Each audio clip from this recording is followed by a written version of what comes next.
한명숙 전 총리입니다. 2년 꽉 채웠지만 추징금은 NO입니다.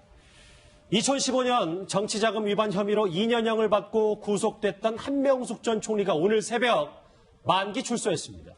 여당의 중진 의원들이 대거 출동했는데 현장 모습부터 제 영상으로 만나보시죠.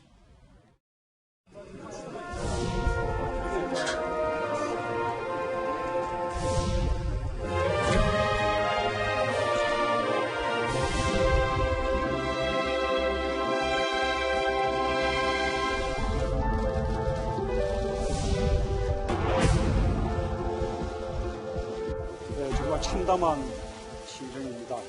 대법원 판결에 대해서 실망이 아주 큽니다.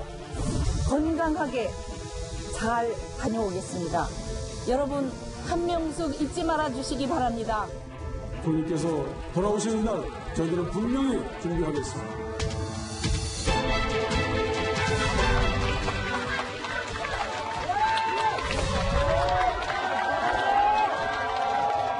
짧지 않았던 2년 동안 정말 가혹했던 고통이 있었지만 새로운 세상을 드디어 만나게 됐습니다.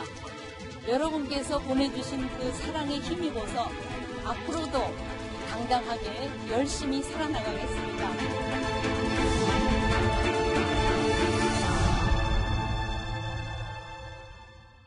오늘 새벽 모습 영상으로 한번 만나봤습니다. 제 오른쪽에 박상원 소장 나오셨습니다. 어서 오십시오. 네, 안녕하십니까. 안녕하세요.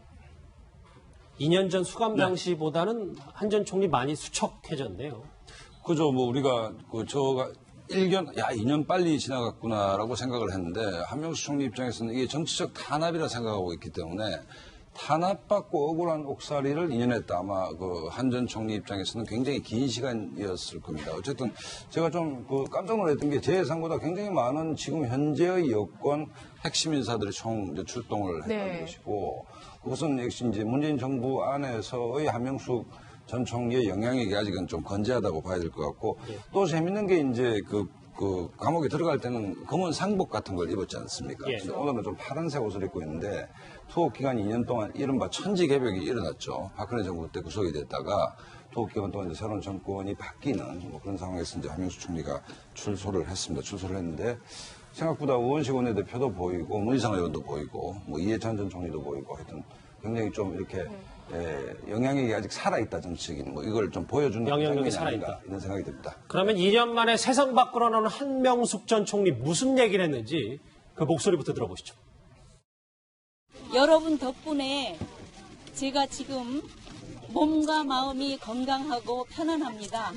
저에게 닥쳤던 큰 시련을 제가 이겨낼 수 있었던 것은 저의 진심을 믿고 한결같이 응원해 주시고 힘과 사랑을 주신 수많은 분들의 믿음 덕분이었습니다. 이 자리를 빌어서 정말 진심으로 그 수많은 분들께 감사의 인사를 드립니다. 예. 네. 사실 한명숙 전 총리처럼 이렇게 2년 정치인 중에서 이렇게 형을 선고받고 다 꽉 채운 사람을 저렇게 해서 출소하는 분 보지 못한 것 같아요. 과거에는 사실은 별로 없었죠. 중간에 이제 사면이 되거나 사면도 모자라서 사면 복권까지 다 시켜주는 그래서 선고까지 나오게 해주는 모습들을 우리가 많이 봤는데요. 박근혜 정부 들어선 다음부터는 그렇지는 않았습니다. 사실은. 이게 한명숙 전 총리가 이 박근혜 정부 때 마지막 대법원 판결을 받고 형이 확정돼서 결국 이제 구속수감이 된 거거든요. 그랬기 때문에 아마 박근혜 전 대통령은 사면에 대해서는 굉장히 좀 짜게 했습니다. 특히 정치인 사면에 대해서는 짜게 해서 그 기간을 2년 만기로 꽉 채우고 나온 정치인의 모습들을 보여줬는데 그런 면에서는 굉장히 이례적이라고 볼 수 있고요. 뭐 여전히 지금 출소된 모습들 보니까 여전히 정치력이 있다, 영향력이 있다는 생각을 다시 하게 되는 것 같습니다. 원래는 가석방도 원래는 가능하거든요. 형계 3분의 2를 채우고 나면. 그런데 한명숙 여사 전 총리 같은 경우에는 추징금이 너무 많았는데 한 푼도 납부하지 않았어요. 그러니까 추징금이 납부되지 않았을 경우에는 가석방 심사 대상에서 빠집니다. 그러니까 사면도 당연히 안 됐지만은 추징금도 내지 않았기 때문에 빨리 나올 수 있는 방법 자체가 없었던 걸로 봐야 되겠습니다. 추징금과 연결고리가 있는 네, 거죠. 그렇습니다. 네. 사실 오늘 저 새벽 그림 한번 같이 보고 계셨는데 한명숙 전 총리 출소 현장에 함께 있었던 민주당 민병두 의원 연결해서 오늘 새벽 현장 분위기를 좀 들어봐야 될 것 같습니다. 민 의원님 나와 계시죠? 네, 안녕하세요. 오늘 출사 현장 분위기는 좀 어땠습니까? 한 전 총리 건강은 좀 어떻던가요? 제가 한 달 전에 면회를 간 적이 있었습니다. 예. 그때는 아무래도 그 교도소안에서 입는 옷을 입으셔서 그런지 약간 좀 수척해 보이시고 물론 여유는 있었습니다만 예. 수척해 보이셨는데 오늘 나오실 때는 어쨌든 다시 자유의 몸이 되셔서 그런지 굉장히 밝고 건강하고 그 한명숙 총리의 그 특유의 어떤 그 정숙한 모습, 정갈한 모습을 그대로였습니다. 네. 그런데 오늘 이제 아침에 계속해서 민주당의 성명들이 나왔는데요. 예. 그 보니까 유죄 판결은 적폐다라고 하면서 전면 부정을 하더라고요. 근데 판결의 정확히 어떤 부분이나 어떤 부분에서 좀 잘못됐다고 생각하시는지 좀 궁금하거든요. 그거는 아마 지금부터 2년 전에 예. 한명숙 총리 형 집행이 될 당시에 그 문재인 당 대표가 하신 말씀에 고스란히 담겨 있다고 생각합니다. 예. 그 당시 돈을 주었다는 사람도 없고 받았다는 사람도 없다. 1심에서 그 돈을 주었다고 하는 사람이 검찰 진술을 번복하면서 검찰에서 그렇게 진술할 수밖에 없었던 배경을 얘기하고 돈을 준 사실이 없다고 얘기해서 무죄가 됐는데 예. 그렇다고 한다면 항소심에서는 그것을 변경할 만한 그 유죄로 무죄가 아니라 유죄라고 변경할 만한 어떤 그 새로운 증언이랄지 혹은 새로운 어떤 증거랄지 이런 것 없이 정황만으로 판단하는 것은 문제가 있었다 하는 얘기였죠. 거기에 기본적으로 우리 당의 많은 의원들이 공감하는 생각이 담겨 있다고 봅니다. 물론 뭐 만기 출소를 하셨으니까 제가 뭐 굳이 들춰내고 싶은 생각은 없습니다만 그럼에도 당시에 1억 수표를 이제 동생이 전세금으로 사용했다. 이 부분은 대법원에서도 인정이 됐는데 그 여당에서는 계속 뭐 오심을 주장하고 있는 거에 대해서 아직 좀 물음표를 다는 분들이 많아서 저희가 질문을 드리는 거거든요. 예, 그래서 뭐 결국 이제 무죄라고 주장을 갖다가 하시고 또 우리 대부분의 많은 사람들이 한명숙 총리의 어떤 양심을 믿고 있고 또 그런 상황에서 결국은 뭐 무죄 갖다 계속 주장하려면 적법한 절차를 거쳐서 뭐 재심을 청구하든지 이런 과정을 통해서 사법정을 되찾는 방법밖에 없지 않겠습니까? 예. 그것은 이제 제가 판단할 문제는 아닌 것 같고요. 네. 내가 그 일련의 재판의 과정에서 사법사상 유례가 없는 정도의 주변부에 대한 어떤 탄압도 있었거든요. 오늘도 아침에 제가 들은 얘기인데 그 당시 변호사들이 두 분이 가택 압수수색도 당하고 그런 일이 있었다고 합니다. 그러니까 그 당시에 재판을 둘러싼 또 조사를 둘러싼 여러 가지 분위기는 지금 우리가 일반적으로 생각하는 사법정의가 살아있는 분위기가 아니었다고 봅니다. 사법정의는 살아있지 않다. 그렇게 말씀하시는. 예. 네. 또 이 부분도 많이 궁금해하실 것 같은데 의원님, 그 문재인 대통령의 좀 별도 메시지는 따로 없었나요? 뭐 출소하시는 마당에 거기에 무슨 뭐 특별한 메시지를 전달했을 것 같지는 않고요. 그 어쨌거나 특별한 관심과 애정이 있으시기 때문에 뭐 이미 전화 통화를 갖다 하셔서 위로를 했거나 혹은 뭐 근간에 그런 일이 있지 않을까 하는 생각을 하고 있습니다. 오늘 아침에 출소하신다면 이제 우리 의원들 거기 현장에 나왔던 의원들이 한 20여 명 되는데요. 예. 이제 가까운 데에 가서 아침을 간단하게 같이 하면서 소회 같은 거 좀 듣고 그렇게 했습니다. 아침 식사를 또 같이 하셨군요. 제가 뭐 다른 기사를 보니까 한명숙 전 총리가요. 당분간 자택에 머물면서 정치권과 좀 거리를 두겠다 뭐 이런 말을 했는데 아까 아침 식사하시면서도 본인은 좀 쉬고 싶다 뭐 어떤 다른 얘기는 앞으로의 포부와 계획에 대해서는 얘기를 오늘 안 했어요. 아침에도 108배를 하고 나오셨다고 하죠.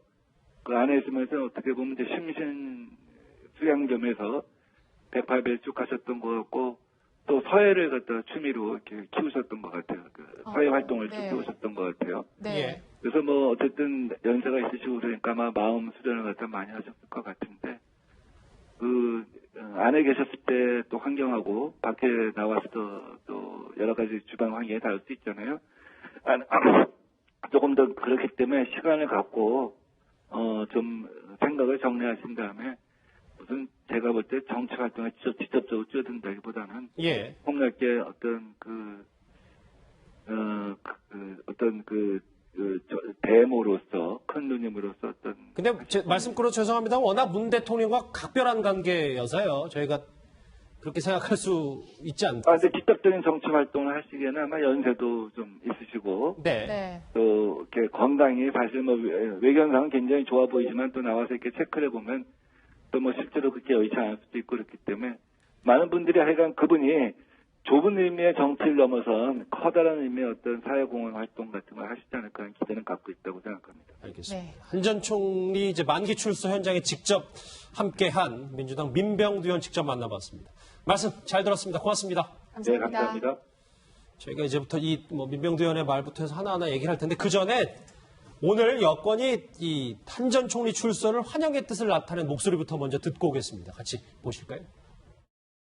그동안 인고의 세월을 묵묵히 견뎌내시고 가족 품으로 돌아오신 걸 위로드리고 또 진심으로 환영합니다.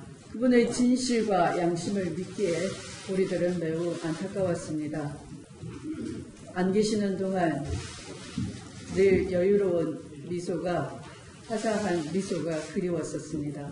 앞으로도 여성계의 데모로서 또 한국 정치의 중심으로서 한결같은 역할을 해주시리라 믿습니다. 근데 아까 지금 잠깐 민병두 의원도 전화 연결해서 언급을 했지만 구속이 정치 보복이지 잘못된 기소 오늘 이렇게 민주당이 주장을 했단 말이죠. 추미애 대표 저 얘기도 나오는데 저 멘트는 마치 우리가 민주대 만민주 시기에 민주투사가 그 정치적 탄압에 의해서 옥살이를 하고 출소했을 때의 논평 같습니다. 더더군다나 집권당 대표가.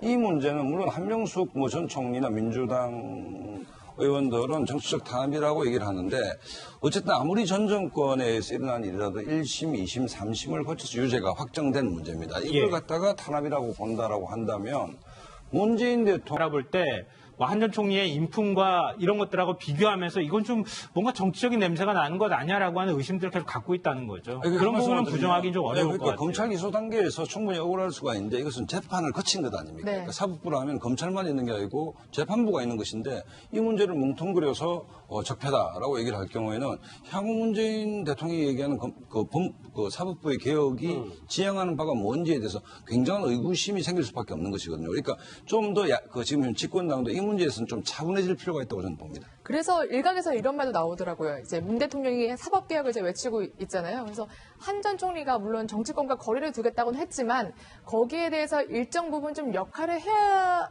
하지 않을까 이런 관측도 좀 나오고 있더라고요. 사실 한명숙 전 총리는 올해 73세 아니겠습니까? 연세가 되게 많으시지만 그럼에도 불구하고 이분이 가지는 상징성이 있어요. 그 첫 번째 여성 총리라고 하는 그런 의미가 있는 것이고 또 정말 지금 계속 얘기되는 것처럼 정말 정치 보복을 당했었느냐 안 당했었느냐 가지고서 그분이 가지고 있는 뭐 인동초와 같은 그런 이미지 같은 것들이 있기 때문에 만약에 한명숙 전 총리가 정말 정치권에 나서게 된다면은 어떠한 후폭풍을 가지고 올지 모른다라고 하는 얘기가 지금 나오고 있는 중입니다. 그런데 정말로 이분이 그런 정치를 할지 안 할지 사실 잘 모르겠습니다. 그리고 아까 좀 전에 이제 그 사법부가 관련 재판 잘했냐 못했냐 가지고 얘기 한번 있었었는데 제가 한마디만 첨언을 해드리자면 그 당시에 대법원에서 이 한명숙 전 총리에 대해서 유죄 판결을 내렸던 그 이모 전 대법관이 있는데 그분이 사실 이번에 대법원장 후보로 올랐었다가 이 재판 때문에 이제 그것을 하지 못하게 됐다라는 얘기가 있을 정도로 사실은 그 재판 과정이 얼마나 공정했는지에 대해서는 조금 논의의 여지가 조금 있습니다.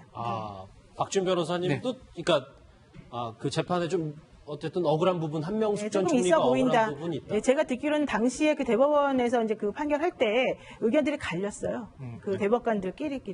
그러다가 이제 유죄하는 쪽으로 갔는데 그게 아까 말씀하신 그 수표 때문에 된 건데 그 수표 동생 한 전 총리 동생 전세자금 그 수표의 존재 자체가 너무 명확하다라고 해서 그 부분에 대해서 유죄가 나온 것이긴 한데 또 그 부분과 관련해서도 내부적으로 들여다보면 조금 잘못된 게 아니냐라는 의견도 있습니다. 확실히 논란의 여지는 있는 거네요. 네, 대법원 전원합의체에서 사실은 이견이 나온다고 하는 게 이례적인 거거든요. 원래는 이견이 잘 안 나오거든요.